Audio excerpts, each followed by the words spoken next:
지방간을 예방하기 위해서는 천연 비타민 D를 꾸준하게 섭취하시는 것이 중요합니다.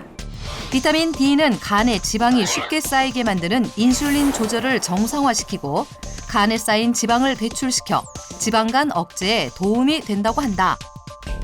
실제 한 연구에 따르면 비알코올성 지방간 환자 40명에게 6개월간 비타민 D를 꾸준히 복용시키자 한 달 후부터 지방간 수치가 떨어졌다고 한다.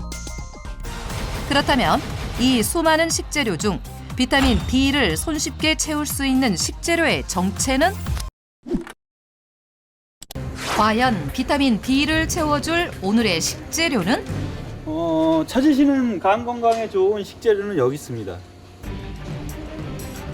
그런데 목장 안을 가득 메우고 있는 건강해 보이는 젖소들. 설마 오늘의 식재료가 소고기? 젖소가 간 건강에 도움이 돼요? 젖소도 건강에 도움이 되지만 젖소하면 떠오르는 게 우유잖아요. 우유가 간 건강에 좋습니다. 비타민 D를 채워주는 완전식품은 바로 우유. 우유는 칼슘과 단백질이 풍부해 성장기 어린이들의 건강은 물론 골다공증에도 효과가 있다고 알려져 있는 한 잔의 보약인데, 그렇다면 비타민 D가 풍부하다고 알려진 표고버섯, 소의 간이 아닌 우유로 비타민 D를 섭취해야 하는 특별한 이유는 무엇일까? 지용성 비타민 D는요, 지방과 함께 먹어야만 몸속에 흡수가 되기 때문에 단독으로 먹으면 거의 흡수가 안 되는데요. 우유는 유지방이 풍부해서 비타민 D의 흡수율이 높을 뿐 아니라 또 액체로 되어 있어서 몸속에 빠르게 흡수가 됩니다. 하루 우유 2잔이면 비타민 D의 하루 권장량을 모두 채울 수가 있습니다. 또한 우유에는 간에 지방이 쌓이지 않게 해주는 메티오닌이 풍부하게 들어있어 지방간 완화에 더욱 도움이 된다. 그렇다면 두 번째 키워드 지방은 우유와 어떤 관계가 있는 걸까? 일반 우유에 유지방이 많다고 알려지면서 이 유지방에 대한 억울한 오해가 날로 증가하고 있습니다. 유지방에 대한 억울한 오해가 늘고 있다? 실제 우유를 둘러싼 확인되지 않은 수많은 소문들이 무성했는데 과연 진실은 무엇일까? 지방간 진단을 받고 간 건강을 위해 다이어트를 시작한 나주부 씨. 출출한 속을 달래보려 우유를 마시는데 엄마, 다이어트 한다며? 우유가 다이어트하고 무슨 상관 있어? 우유에 지방이 얼마나 많은데 먹어도 저지방 우유를 먹어야지. 일반 우유를 마시면 살찐다? 최근 우유 속 지방이 건강에 나쁘다는 인식이 퍼지며 유지방을 낮춘 저지방, 무지방 우유들까지 등장하고 있었는데 정말 우유 속 유지방이 비만의 원인인 걸까? 사실 일반 우유가 저지방 우유보다 오히려 다이어트에 더 도움이 될 수 있습니다. 우유에 들어있는 유지방은 체내 불필요한 중성지방을 낮추는 데 도움이 되는 오메가3, 또 오메가6와 같은 필수 지방산을 함유하고 있습니다. 유지방이 풍부한 일반 우유를 먹는 것은 건강하게 체내 지방을 감소시키는 데 효과적입니다. 실제 외국의 한 논문을 살펴보면 일반 우유를 마신 그룹이 저지방 우유를 마신 그룹보다 더 날씬하고 비타민 D 체내 함량도 더 많았다는 연구 결과를 확인할 수 있었는데, 그렇다면 세 번째 키워드 80%는 우유와 어떤 관계가 있는 걸까? 우유가 간 건강에 도움이 되는 것은 맞지만 한국인의 80%는 우유의 유당을 소화하지 못하는 유당불내증을 가지고 있습니다. 때문에 우유가 배탈, 설사, 복통을 일으키는 원인이 될 수 있습니다. 때문에 우유를 먹어도 제대로 된 영양을 섭취할 수 없다는 것. 그렇다면 유당불내증을 극복할 수 있는 방법은 없을까? 배한호 한의사의 네 번째 키워드 속에 그 비밀이 숨어 있다는데 제 키워드는 바로 10kg입니다. 유당불내증이 있었는데도 불구하고 우유를 꾸준히 드시면서 간에 쌓인 지방을 배출하고 체중 역시 10kg이나 감량했다고 하는데 과연 우유를 어떻게 드셨는지 직접 만나서 검증을 해봐야 할 것 같습니다.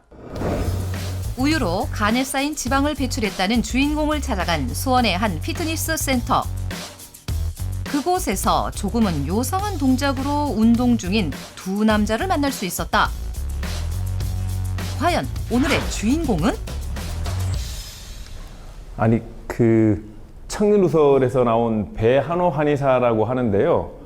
제가 듣기로는 우유를 통해서 간 건강을 회복하신 분이 있다고 해서 찾아왔는데요. 네, 바로 접니다. 아, 아버님이시구나. 우유로 지방간 다이어트에 성공한 김성근 씨.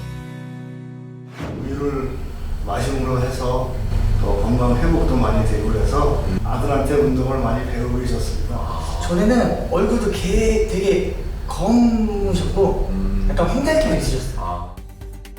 10년 전 반복된 음주와 야식, 운동 부족으로 늘 만성 피로에 시달렸던 김성근 씨. 결국 병원을 찾았고 그에게 중증 지방간 진단이 내려졌다. 하지만 지금은 누구보다 건강한 모습이었는데 과연 그의 현재 건강 상태는 어떨까? 간이 안 좋으면 손끝 색깔이 변하는 경우들이 많이 있거든요. 손톱 예. 색깔이. 손톱 색깔 제가 한번 잠깐만 보겠습니다. 손톱으로 지방간을 알 수 있다? 아, 손톱 색깔도 좋으신데요. 손톱이 하얗게 변했거나 세로 줄무늬가 나타났다면 지방간을 의심해 봐야 한다는 것. 그러면 이제 진맥을 한번 제가 해보겠습니다. 과연 김성근 씨의 현재 간 건강 상태는 어떨까? 보통 이렇게 진맥을 하게 되면 이제 제일 좋은 맥이 완맥이라 그래서 예. 완만한 맥이 좋은 맥이고 간이 안 좋으면 현맥이 나타나거든요. 근데 아버님은 현맥은 없고 완맥이라 그래서 무난한 맥, 평온한 그런 맥이 뜨니까 건강 상태가 좋으신 것 같습니다. 예. 실제로 김성근 씨의 최근 간 검진 결과를 살펴보니 간 기능 및 간 수치 모두 40 이하의 정상 수치인 것으로 확인됐다. 잘못된 생활 습관을 고치고 꾸준한 운동과 식이요법을 한 결과 1년 만에 84kg에서 74kg으로 10kg 감량을 했다는 김성근 씨. 그렇다면 그는 지방간 완화를 위해 우유를 어떻게 섭취하고 있을까? 아니, 아버님 그런데 이제 우유를 평상시에 많이 드신다고 하셨는데요. 제가 운동하면서 보니까 특별하게 우유를 이렇게 드시는 것 같지는 않은데요. 예. 운동하기 전에 나오기 전에 이제 마시고 나오죠. 마시고 나와서 또 별도로 예. 또 먹는 게 또 있어요. 아, 또 따로. 예. 우유를 다른 방법으로 먹는다? 바로 이겁니다. 아, 이렇게 도시락으로 싸가지고 다니시는구나. 도시락에 든 건 샐러드? 우유와는 전혀 상관이 없어 보이는데 아니, 여기 우유가 어디에 있죠? 네, 우유요? 바로 여기에 있죠. 우유로 만든 생치즈예요.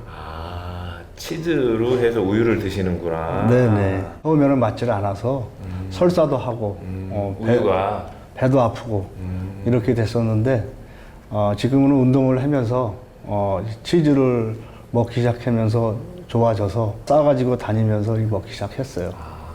우유를 이 치즈라는 형태로 해서 드시게 되면 굉장히 좋은 방법인데요. 보통 한국인들 80%가 이제 유당 불내증이 있어서 우유 드시게 되면 이제 복통 설사하는 경우들이 많이 있거든요. 그런데 이제 치즈로 하게 되면 아무래도 이제 소화 흡수율도 높아지고 특히 이제 우유에 들어있는 비타민 D 같은 경우가 이 지방간 완화에 도움이 되거든요. 그런데 우유로 먹었을 때보다 치즈 형태로 먹게 되면 같은 양 대비해서 10배 정도나 비타민 D가 많아요. 왜냐하면 치즈 1kg를 만들려고 하면 우유를 10kg 정도 써야 되거든요. 그래서 아버님이 치즈 형태로 해서 이 우유를 드시는 건 굉장히 좋은 방법인 것 같습니다. 우유를 먹고 소화가 잘 안 될 경우엔 유당이 적은 치즈나 요구르트를 섭취하는 것이 좋은데 유당에 대한 내성이 조금씩 늘어나면서 유당 소화 효소 역시 활성화된다고 한다. 생치즈를 5년 동안 꾸준히 섭취하고부터 뱃살도 많이 들어가고 간에 쌓인 지방 수치도 낮아졌다는 김성근 씨. 그만의 우유 활용법을 좀 더 자세히 살펴보기로 했다. 항상 예. 저희 건강을 책임져주고 예. 이렇게 즐겁게 살게 해주시는 우리 와이프입니다. 아니 어머니, 아까 제가 운동하는 곳에서 샐러드 속에 들어있는 리코타 치즈를 먹어보니까 굉장히 맛이 있더라고요. 네, 우리는 리코타 치즈를 집에서 직접 만들어 먹고 있어요. 우리 남편을 위해서 제가 우유랑 리코타 치즈를 해놓지 않고 냉장고에 있거든요. 정말 냉장고 안엔 우유와 치즈로 가득했는데 그렇다면 우유의 영양을 10배 농축하고 있는 치즈는 어떻게 만드는 걸까? 요새 많은 사람들이 건강을 생각해서 저지방 우유를 그렇죠. 먹잖아요. 저지방 우유, 무지방 우유. 네네. 근데 이 라코타 치즈는 지방이 많은 일반 우유로 사용하셔야 돼요. 오히려 일반 우유로. 네네. 먼저 냄비에 우유와 생크림을 2대1 비율로 넣고 중불에서 끓여준다. 기포가 올라오면 소금과 레몬즙, 식초를 넣고 15분간 약불에서 끓인다. 이렇게 기포가 올라오잖아요. 예. 그러면은 같은 방향으로 이렇게 천천히 저어주시면 돼요. 이렇게 저어야만이 지방과 단백질이 이렇게 분리가 돼요. 그래서 이게 치즈가 되는 거거든요. 그렇게 끓여내면 레몬즙과 식초가 우유의 단백질과 지방을 응고시켜 두부처럼 몽글몽글해지는데 이제 10분 정도 식힌 다음 면포에 부어 유청을 걸러준다. 그런 다음 물기를 뺀 생치즈를 냉장고에서 하루 정도 숙성시켜주면 더욱 깊은 맛이 살아난다. 그런데 이때 주의할 점이 있어요. 아, 주의할 점이요? 네. 뭐가 주의할 점이 있나요? 이거를 뜨거울 때 보관하시게 되시면 상하게 되거든요. 그래서 반드시 식힌 다음에 냉장고에 보관하세요. 부드럽고 담백한 맛으로 빵이나 샐러드와 잘 어울리는 생치즈. 채소 위에 얹어 소스만 뿌려주면 순식간에 근사한 치즈 샐러드가 완성된다.